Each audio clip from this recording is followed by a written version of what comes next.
Welcome to Mount San Antonio Gardens. We're grateful that they let us use the room and set up the tables and all of that. I'm Sally Monastery. I'm president of Scripps Fine Arts Foundation, and I'm very happy that you're here today.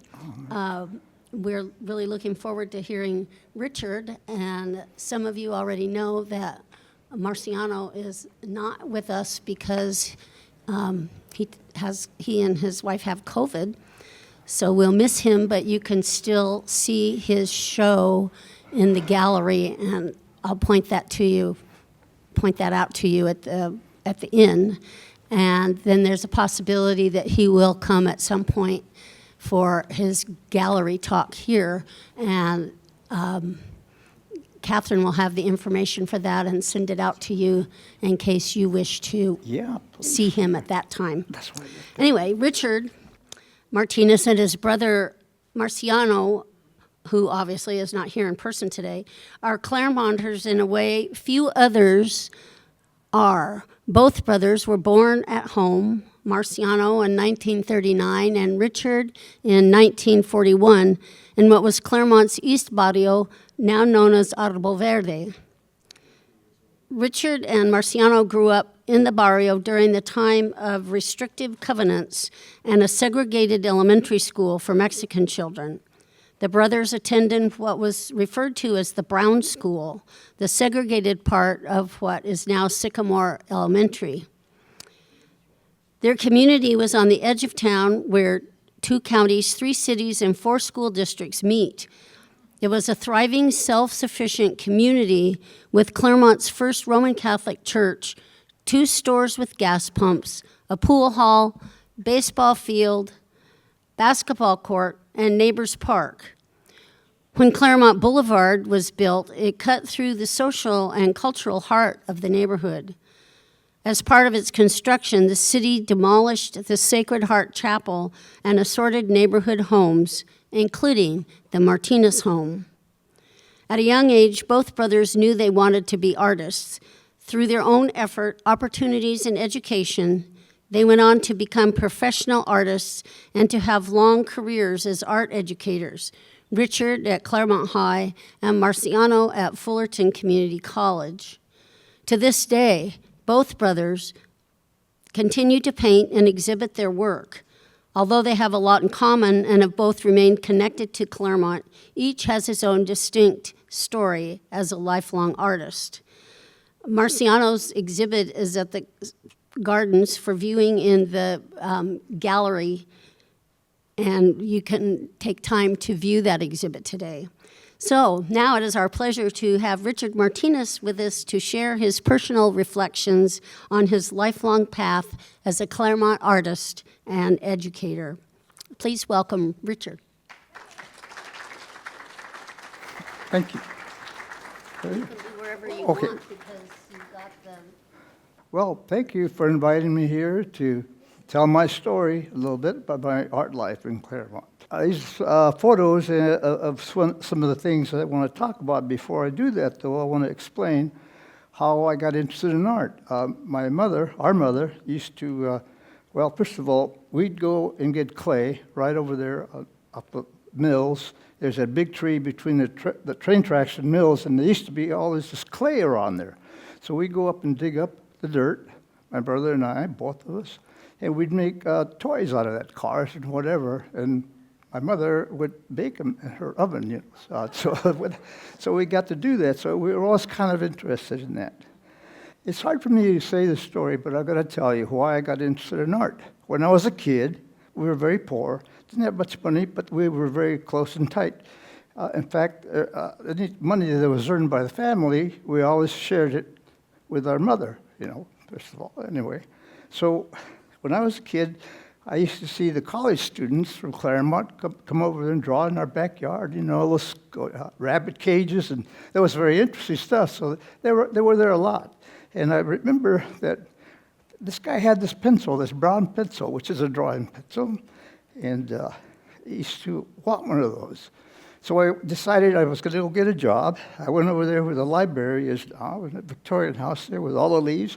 I knocked on the door, and I asked the lady, So I went and paid a quarter for the pencil, and I went home and I decided to do something for my mother, because, she had lost her baby, and she was always a really sad lady all the time. As a kid, and I wanted to be pleased with her, so I drew a picture of Jesus, because she was always going to the church next door and praying. She was very Catholic. So I did this drawing for her, and I gave it to her. And I remember telling her, it's hard for me, first of all, to take compliments, but she kept on saying, that's beautiful of me, you did a good job. I said, no, Mama, I didn't do it. The pencil did it. Anyway, I'll stop there because I'll start crying. I don't want to do that. So anyway, okay, I got really interested in art when these teachers used to come to our elementary school. I went to Sycamore, and I was really excited about doing some finger painting. Sorry. I don't know why I'm just getting nervous all of a sudden. Anyway. And Mrs. Palmer, a teacher from the high school, used to give little lessons. And I remember she really liked mine. She took it and hung it walking up Sycamore to the main office on the right-hand side. There's a little glass cage there. So she put my painting there. And that was like my first art show, honestly. That was my first, where I got really excited about, doing art. And I did this. Yeah, actually, it's a serigraph. And also, I used to help the kids at the barrio to do art. And I think I was like 15 or 16 there. And this lady, Aunt Noble, her mother had worked at the high school forever, because all my brothers and sisters had her as a class, but this was her daughter. So it's a family connection there with her and Claremont and me working. And there's a picture of me working with these kids. And I just do that for fun, and that was and I wanted to get kids excited about other things rather than horsing around. Just learn how to draw. So anyway, that's what I did as a kid, and I should say, I had a hard time in school. I had a dyslexia problem, which I still do, and that's really one of the reasons that a good friend of mine, Milford Jones, I'm sure you know him, became very close to me. He had a macular degeneration. And he knew that, and so I was working with him and, doing the shows to promote people with dyslexia, because I remember the first time I went to school, I was in first grade. We didn't go to kindergarten because my family used to go work the fields up north. And so we were always late to get to school. So anyway, I went in the first grade, and I remember they kept us in a Victorian house there with all the kids that I knew, like Armando Bustos, Bobby Palos. Let's see. Anyway, Christina Guerrero, I can go on and on. We were just kind of kept there, and nothing much happened. So I don't really remember much about the first grade. But the second grade, I already told you where I got my art started. But anyway, my best friends were really my art teachers. Mrs. Swift, Mrs. Turner, and Mrs. Orange came before them, but Mrs. Palmer was was the first one that actually worked with me. So I really had some wonderful teachers, especially with Mrs. Turner, who got me a job teaching there later on. Okay, that's painting the church. There's a church. The kid in the end over there, one at the wall, that's me. That's my cousin Louie, my cousin Mo, and my cousin Larry. Armendariz. Anyway. So that's just a snapshot of where I was raised, and and the painting was a painting of the church. My house is right to the right of that. That's where I was born and raised. We all were in my family. Anyway, okay. This is what the church looked like in the inside. I have a photograph of it, and in the center, you see in the nave there, there's sculpture of Jesus, and it's been there probably since 1913 or 1930 when the church was constructed. But anyway, could be off on that. But this sculpture I worked on. I repaired his hands because they were lifted in. I guess one of the hands broke. The hands I painted. I had worked with it 4 different times. In fact, I signed it underneath. This is Richard Martínez. No one will ever see it, but anyway, that's. So I've had the pleasure of doing that. And one of my fish paintings there is... I just put it there because I like it. no reason. I thought it was I like to one of the things I like to do is koi fish, and I enjoy painting them. So there's lots of them. Okay. But that Jesus is still in front of OLA, right? Oh yeah, that same one. This is the same one that was at our church. They took it to OLA, and it's there, and it's in the main part. So it's still being used. So. Okay, well, I was pretty lucky in school. I got a lot of awards. I got an award for one of my pieces of art at the Pomona contest, the library there. And so I won the first place. In fact, Gene Sasse, we were talking about him a little while ago, his brother was second place in the contest. But what I won is a lessons from Richard Wright. Richard Wright was an artist in Claremont. I went to Pomona College. His best friend was Robert Wood, sorry. They were best friends. They were on a trip to Mexico, and he got sick. Richard Wright did. He got polio, and that's how he was always in a lung, one of those things, and he was okay. But he and I became very good friends. He probably was my first real teacher with exploring with watercolor. We used to take trips to Laguna and other places to paint, Baldy, local places. Miller Sheets gave my brother and I a scholarship to go draw figures, nude ladies. And my mom was really worried about that, and she wasn't going to give permission. I think I was 14, my brother was 16. And so the priest had to go talk to my mom to get permission for us to have the scholarship to go draw. Anyway, I drew. My teacher was Joe McJohnny, famous artist. He was visiting from Italy, and I think he even did a work at the colleges. I'm not sure, but anyway, I learned how to draw, and I mean really learned because he's a professional teacher, and I was very fortunate to do that. And the reason this is there, I was a senior then, I got an award from Higgins Inc. for the best drawing. And with that, I got a national scholarship to go to to Chenard's, and for full ride scholarship. Well, this is a drawing I did of my brother-in-law, Joe Alba, and he's always playing. He just passed recently.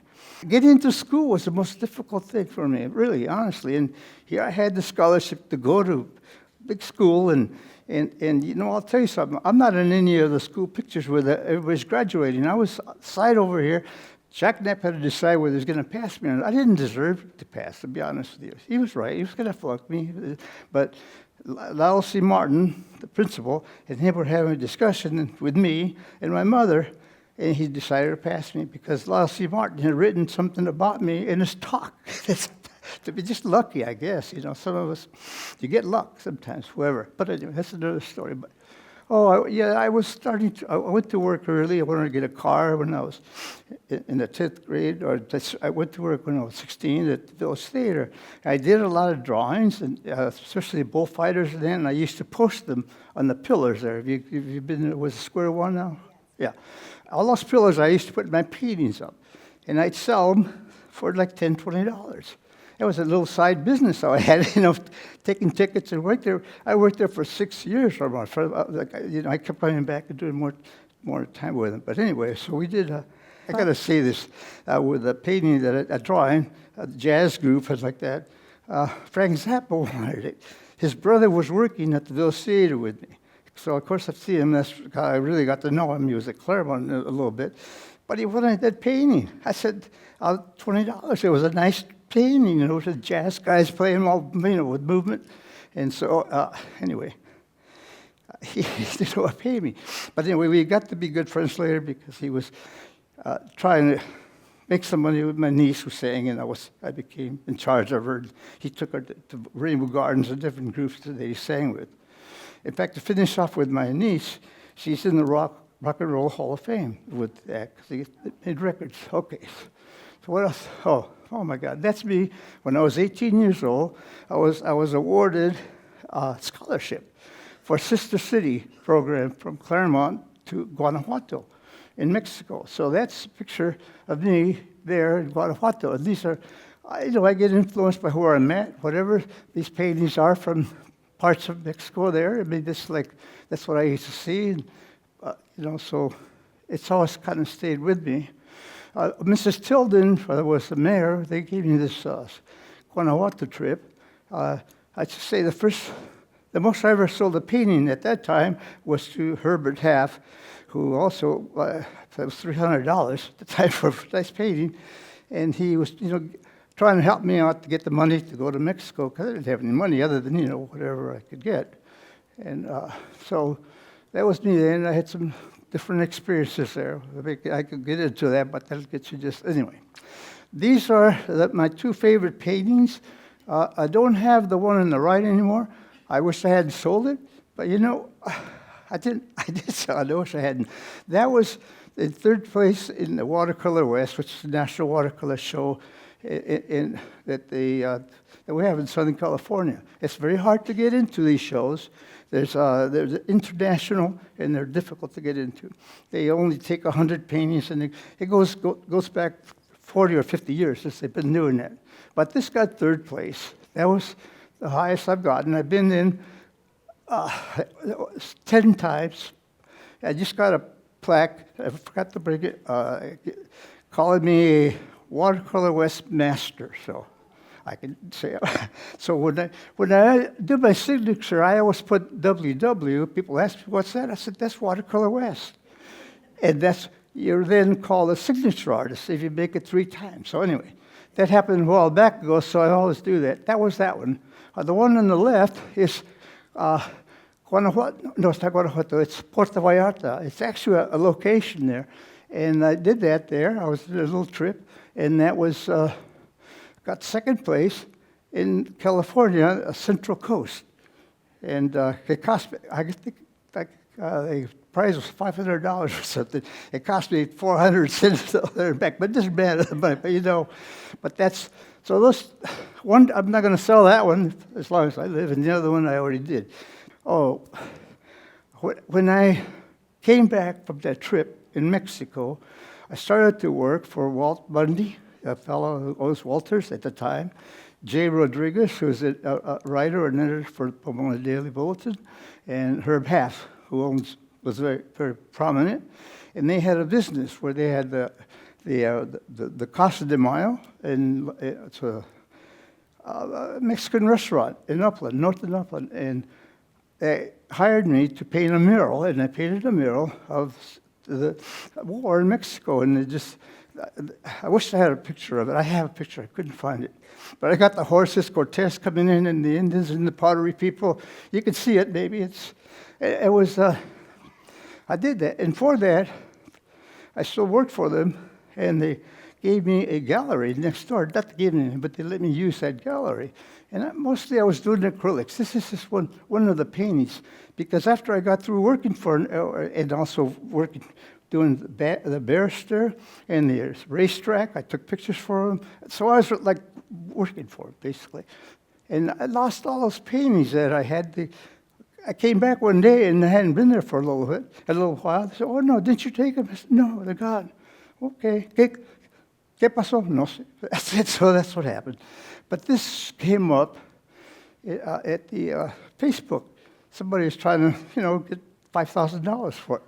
Yeah. Someone's trying to sell it. So that was one of my paintings. I was doing a lot of Hispanic, Mexican women dancing and that kind of stuff. So, and that was what I was into after I went through that trip to Mexico. But if you ever see it, there's my signature. It says 1964.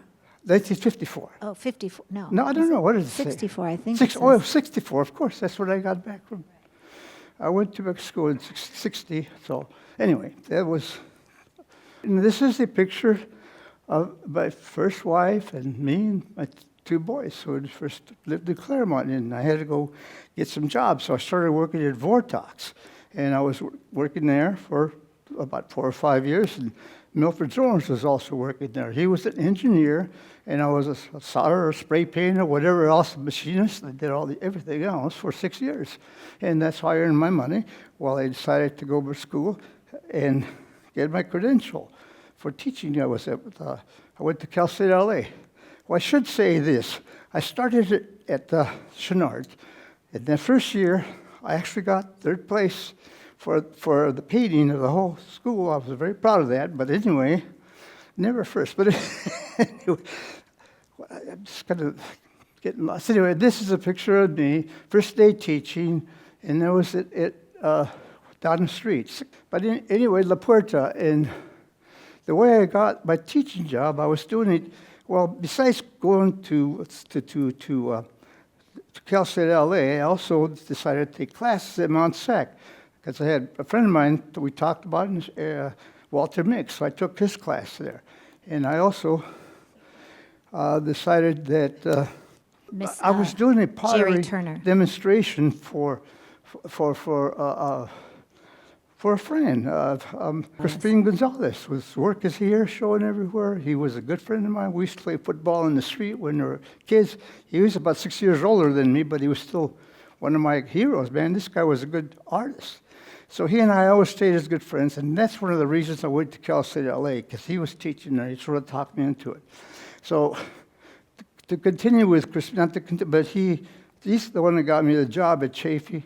I taught there for 10 years also, did ceramics and watercolor class. Was because of him and one of my mentors, I should say. So anyway, there was me doing a photography class. And then Jerry Turner saw you.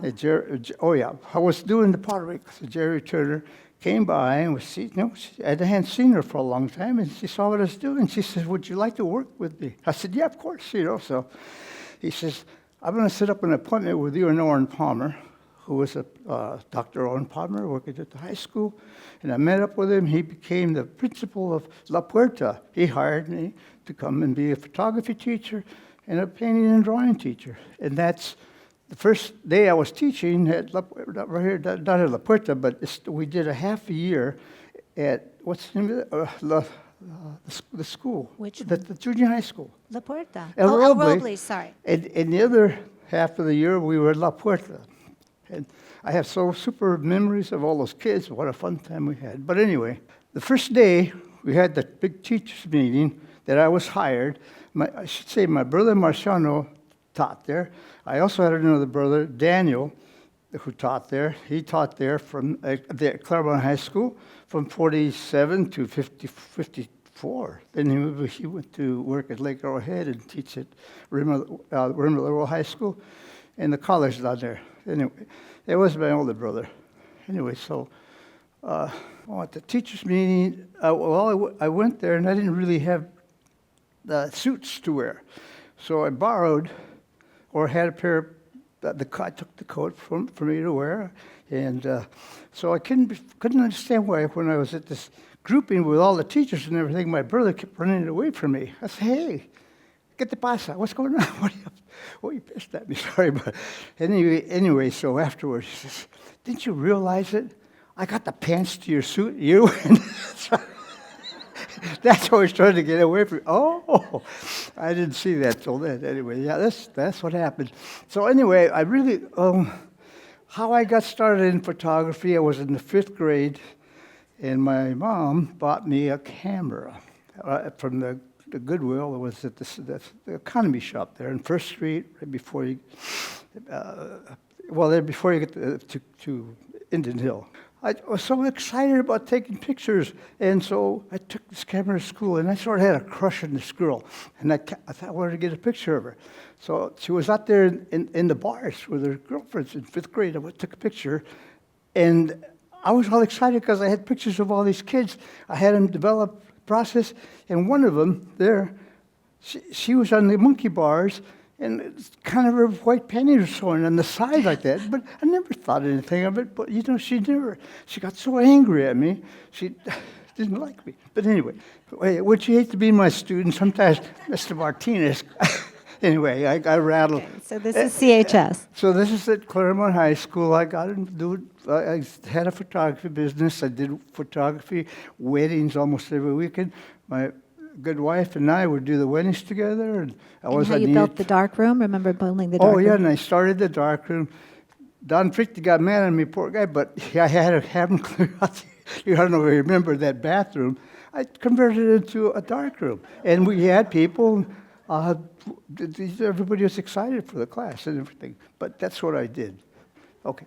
Oh, yeah, and some of the, I thought there was Peter Weinberg, but it's not, the one on the right-hand side. That's me with the mustache, the long hair. Anyway, I try to show these kids how, you use the camera, got to learn certain speeds and certain why, blur action, how do you do that? And so I try to be creative with the stuff I did. In fact, and also, in ceramics, my students helped me build the kiln. I used to take my students, I don't know if you remember, the old Griswold's Stone Cellar Gallery that used to be there before they bought the high school later on. But after they bought the high school and later on, I used to take my students, like Eric Darrell. He's become a pretty good potter. They're pretty well known. You might have heard of him. Damien Ross, who became a pottery teacher. He's another. David Furman, I could go on with all my students. Well, I used to take them and we take our work. I take mine too, just to get them going, and we put them on the street out there, and people would stop and buy their work. And not only out there, but in front of my house on Indian Hill Boulevard, where I used to live right by Vortox, where I worked. You got to know I talked about that already. So on the left-hand side is my son, Mitchell, who I'm very proud of. He became an art teacher, like his dad. He works in Nyack. He's worked at the university there and the high school. He started his own business with 3 other guys. Now he's back to teaching because he's happily married. He's got a daughter. She's fabulous. And on the right side is me and my right-hand person, if you know anything about me, and that's right, Pat Fittis, I tell you. I give her all the work and glory because she earned it. Sometimes I'm not easy to work with, I don't think, but anyway, she was terrific. Anyway. She was the assistant in the ceramics room for at least 20 years. Yeah, more than that. And then she got her credential to be able to teach adult ed, and then she was teaching the night class also. So, okay, on the left side is our art show we had every year, and we sold our work there, and then it's me doing the pictures of the different f-stops to get the different depth of field. So that was just something that I did, of course, as a teacher, teaching them what to do in photography. Then, of course, I forgot what I did for 36 years. I made pottery. Well, all the other stuff. But anyway, that's me doing a demonstration, just a small sample. Anyway, so that's... Some of your... Oh, that was me just not that long ago, like 5 years ago. I guess that's that long. As I get older, I'm talking for myself here. And here's some of your pottery, too. All that's my pots. This raku, I did a lot of raku. We got involved with doing different glazes and rakus. And that was all sort of really neat. It's a lot of science and doing the right glazing, the right reduction, and running the kilns when you go into reduction. And I remember one time I had to go change the kiln, the reduction, and I was living right above the high school, and oh my God, it's almost 1 in the morning. I had my key, and I was climbing, and I got through, and I jumped the fence, and I got in there, and all of a sudden there's a flashlight on me, and the cops go, oh my God. Yeah, they called the cops. Who are you? Yeah, I'm the teacher. I'm trying to change the kiln. The damn person is time because I get to... Anyway, so that was a crazy story, but it happened. Oh, and this is the L.A. County Fair. I started work... Well, I told you a little bit about Miller Sheets.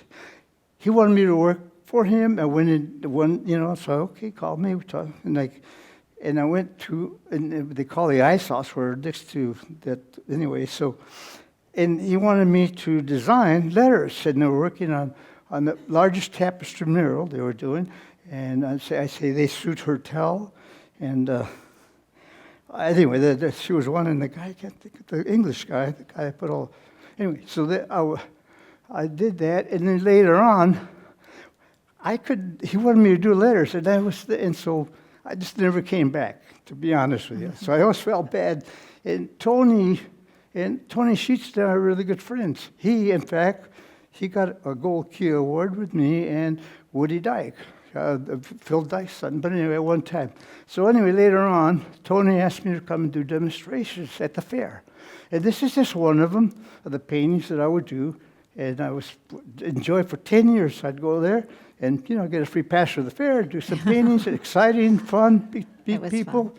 But anyway, that's painted of that, which actually is still at the Lindley Theater. Oh, is that one still there? Yeah, and the other one is just I like painting animals. I like doing that, but I mean, there's just so many things you can do. But I just it was just a show. Oh, and I want you to know, just about every main house here I've painted in my lifetime. This is the Heritage House, as you can see, and this one here was painted not that long ago, 2002, and I think the other one was, I'm not sure.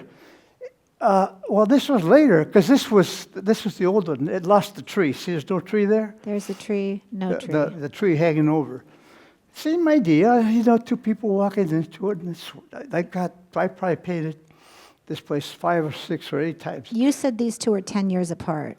Yeah, okay, they're 10 years, at least 10 years apart, yeah. Well, and also my style changes a little bit. Yeah. Depends on the mood, where I'm at. I do a lot of abstract painting people don't see, but that's another story. Okay. Oh, here's that house isn't that crooked. The depot, these are hanging I left several paintings there. This is the train station down here on the left? That's a train station. Okay. Yeah, but it's photographed wrong. That's all. It's really straight, and you see and this other one, I call it the Mickey Crawford house, but it's because a girl lived there. Her name was Mickey Crawford, and I liked her, but anyway. And Bill Bollinger, he's my nemesis with that. And I used to play another story. But anyway, I did that. I have a lot of things, but these are at they're hanging at the school district. So I just sort of left them there, which is fine. They're there, and others, but let's go to the next one. I always come back to my best artist friend in the world, Milford Zorns. He and I became such good friends. We painted together. To Bay Hill, we went to Baldy, we went to Menzinar 10 years straight. So he couldn't do it anymore. That painting of me is a painting, that is me, by the way, when I had dark hair. And I was teaching the watercolor class at Chaffey. And the project was to do a self-portrait. And that's what I did. So anyway, and over here is me with Milford at Menzinar. We'd go there every year for 10 years. We always had a show at the Menzinar Museum. So every year for 10 years, some of my work would be a part of that show. And so, yeah. But you know what I'm doing now? I'm growing plumerias. I'm serious. You ever see my Facebook? I have plumerias. I got them babies. I got them stored in little tiny, and I got some this tall already. Anyway, that's another story. But anyway. Okay. And I have to tell you this, before I get to these paintings, I would say, in the 3rd grade, I had Mrs. Voss. I didn't like her.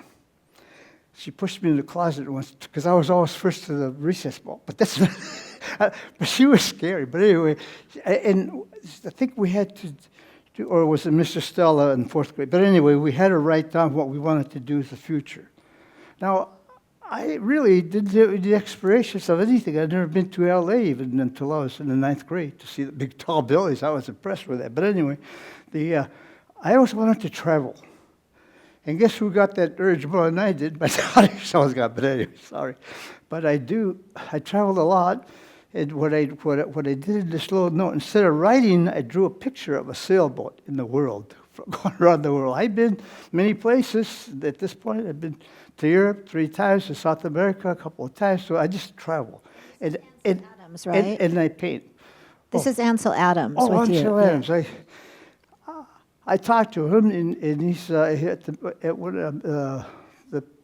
think it was the Menzinar, but anyway, at a teachers' convention someplace. But anyway, he's one of my idols, especially with all this photo. And we discussed a little bit about what he did. It was Zone 8, I remember, Zone 5. But anyway, very. In my heart, one of the best. So I also wanted to go back to the other one. I was going to show one thing. There it is. So these are different times I've been to Yosemite falls, and there's 4 paintings at different times. I've painted it many times. I taught a class there once, and I did a demonstration, rather. It was a 3-day thing, but it was really wonderful, and I got stuck, and I'd love to go there. The other one, of course, is Machu Picchu, which is just, I've been to a lot of pyramids. I want to do this, one of my goals. I've been to Machu Picchu, Montalban, Chichen Itza, but I haven't been to Giza. I wanted to go there, but it's not a good time, as you can see. But anyway, okay, what's the next one? Okay, the next one is your religious art. Okay, so because of my first experience with the pencil that I didn't think I drew, but anyway, I've always been interested in Jesus' paintings, and I just paint them in different styles. I mean, artists like to paint those. These are 2 different clay sculptures on the right, and then these are a little bit more expressionistic. Got the Fauvism on the top left. Oh, here's some more. Okay, yeah, these are the boats. Boats. They're in doing a demonstration at Morro Bay for Chris Van Winkle, who passed. He was a good friend of mine. His family used to do those shows. And I love to paint boats. Of course, the one on the right is, Fisherman's Grotto. Over here is Campo Lopez. On top is just they used to get really excited to see the races on Balboa Avenue. You know what I mean? So I do a lot of those boats. And I said I like to paint fish. There's one of them there. I have one of these in my office. It's beautiful. And I saw some paintings I'm proud of to the colleges. And I think they have 4 or 5 of my paintings. Yeah. And Mr. Proud, and I just saw one sitting there. So, I don't expect that kind of stuff, but it happens. I go, well, makes me feel good. Now that's a demo I did over here on the left-hand side at Morro Bay. Both of these are, and then of course, here I am. On the left-hand side is Roger Armstrong. He's the one that came up with Yosemite Sam. He worked for Disney. The other person, he's no longer alive, and that's of course Milford Jones. He's not quite 100 yet. He and I went painting. He was going on, and we had to walk down the steep. Anyway, that's another story. And then that's Henry Fukuhara, which is he was one of the first interns in the camp there in Mensadar. So that's right. He was also a very good friend. Okay. And I'm proud that I showed with him, in the same show. I was part of that show. This is your last slide, Dad. Oh, is it really? Okay. Yeah, okay. Well. Get all the stories out. Okay. The one on the left, the one on the right's me, and then this is a show I had here from my son's gallery, when he had a gallery here in Claremont, and that's... Okay. That's the Heritage Award on the left that you got in 2021. Well, as you can see, I'm a little bit cattywampus. I'd always say that to my students, it's my word for being a little bit. Well, my mom, when I was a kid, she said, mijo, mira ese árbol. I said, well, son, look at that tree. Yeah. El chuequito. You know what that means? The crooked one. He says, eres tú. So I've always been a little bit. Yeah, in a good way. Maybe there are questions. Oh, I'm sorry. Is there any questions? I'd like to answer any questions if anybody. Thank you very much, Richard. Okay. I've enjoyed hearing all your stories.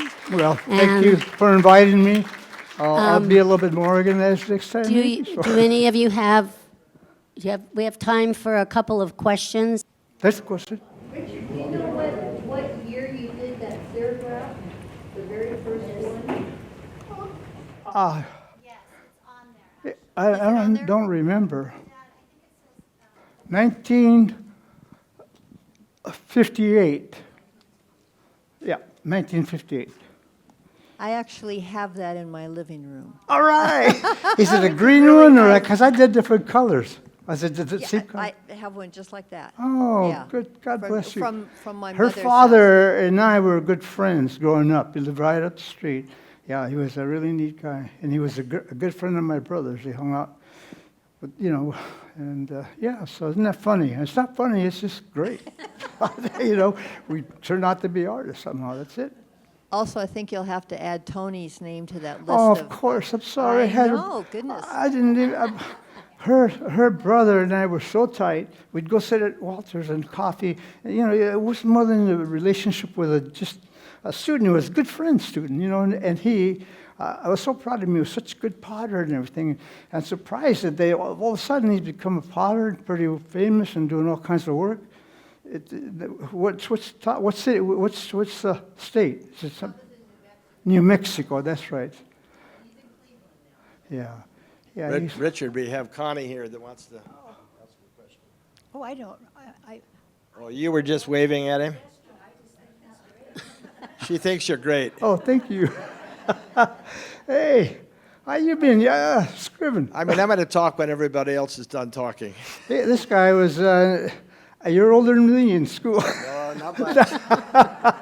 I've lived most of his life with him, so this is a great joy for me. I just wanted to ask, Rich, is your work showing anywhere now? I mean, Well, I had recently had a show at Gene Sasse's gallery, and not that I have any. Oh, at the Lindley, but I have that one painting was still hanging there. They keep it there for a while, even though I gave it to my daughter. So it's all right. We'll change it by another one. We had a one-man show for him here at the Gardens the gallery committee put on, and I was lucky enough to be able to go up to his house, and we figured out what we wanted to bring down here. You were lucky to hear just Richard today. If Marcy had been here, because we had them both here at one time, and whoever was in charge of the meeting had to tell Marcy it was time for him to sit down, so Richard had a chance. And you're smiling because you know that would have happened here today. So it's really nice to have been able to have Richard. I got to tell you, I grew up, you know, in Claremont, Sycamore School. I came in first grade, and he was, I don't know, a year or two ahead of me. I didn't know him or Marcy until I got up to Claremont High School, and Claremont High School is the old high school, you know, they're on Foothill Boulevard. And I think we all had to take art for some reason. And I remember going into the art room. We had good art teachers. They had a great art teacher, and Yeah. there was just 2 rooms, I think, for everybody in the high school. Fancy And I'd Swift. always go in there to see what Richard was working on and what Marcy was working on, because they were the only ones that had really good art. Thank you. Okay, now another thing. Okay. You said you barely got out of high school, and you were probably just running around and having too much fun. Well, I got out. It wasn't barely, but I'll bet we were both, you know, down in the basement on. Oh my God! Can I tell a thrown story down about in the basement by the vice principal, you know, as our punishment for the day. He'd say, go on down in the basement, stay an hour after school, which meant I have to figure out how to get home. But I go down in the basement and see him and a whole lot of my other friends. So I was just visiting again all my other friends because I loved everybody, and everybody loved you guys. And he winds up being a teacher and a professor. Think how many students and people he's reached in his career. And he barely got out of high school, but he got into what he did great, and he was also an athlete and a coach. So. Well, thank you for that. Anybody else? Well, Richard, thank you so much. I see a lot of familiar faces, but they're not all members of Scripps Fine Arts Foundation. So if you would like to find out some more about the rest of the year's programs, there are brochures on the round table that isn't set up to eat. And our next program is on a different day, Wednesday, November 6th. And it will be an interesting program. We start out at 5:30 in the evening at CMC at the Kualala installation, which is just beautiful. I hear at dusk. And then members of Fine Arts are invited to join the CMC Athenaeum dinner, and then for the talk by Pei White, the creator of the installation, Kualala. So think about joining up and joining us for that program. Anyway, thank you all for being here. Thank you, Thank you Richard, for and inviting thank you me. for Melissa for all your help. Right? Thank you. Thank you.